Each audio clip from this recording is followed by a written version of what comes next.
Buddhism.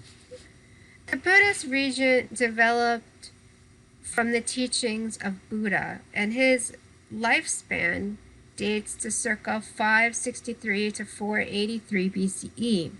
And he lived in what would be present-day Nepal or the northern region of India. The early forms of Buddhism stressed self-cultivation for the purpose of attaining nirvana. This gets expanded and changed to mean that we were not supposed to, or the people who are practicing it are not supposed to attain nirvana for oneself, but to attain Buddhahood for all beings.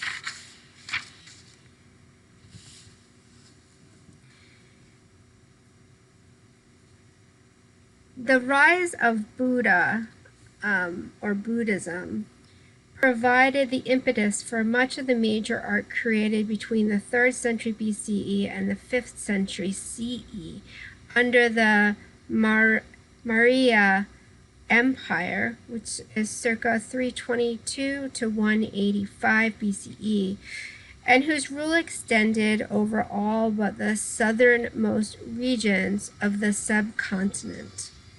Buddhism became the state religion.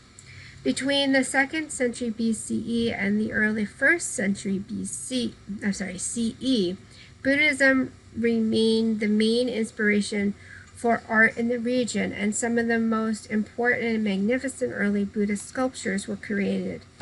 The early Buddhist art, in early Buddhist art, the Buddha himself is not shown in human form. Instead, it is represented by symbols such as a footprint or an empty enlightenment seat or a stupa.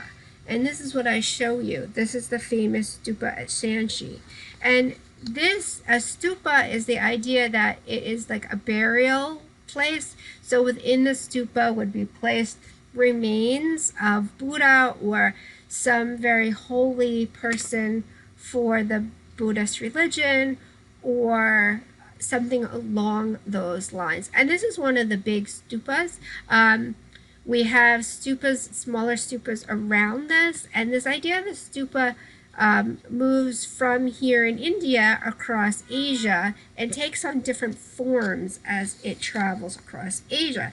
So I have a video up about the Great Stupa at Shanxi, and you should really please watch it. It will be able to show you a lot more information about this and different images that are carved on the stupa.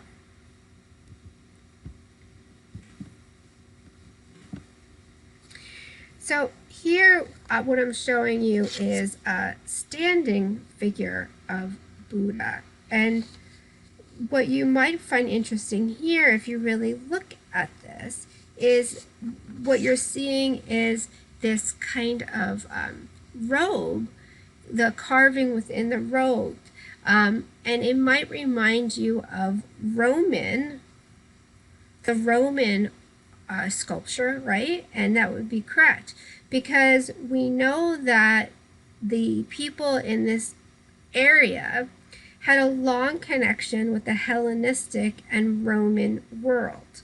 And what we're looking at here is around the 1st century CE, the region of present-day Afghanistan, Pakistan, and northern India came under the control of the Kushans, a nomadic people from Central Asia. During this period, Buddhism went under profound changes. And this is when we're seeing the first real depiction of the human form of Buddha. After this, we move on to what becomes known as the Gupta period.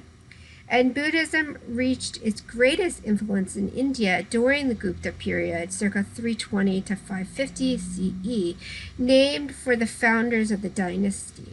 Some best artwork from this period are murals from the Buddhist rock-cut temples and halls of Ajanta in West India, and that's what I'm showing you here. I again have a video up on this as well, that it really moves you through it, walks you through it, and is able to show it to you in a way that I really can't do in these slides. So I do ask that you please watch that video as well.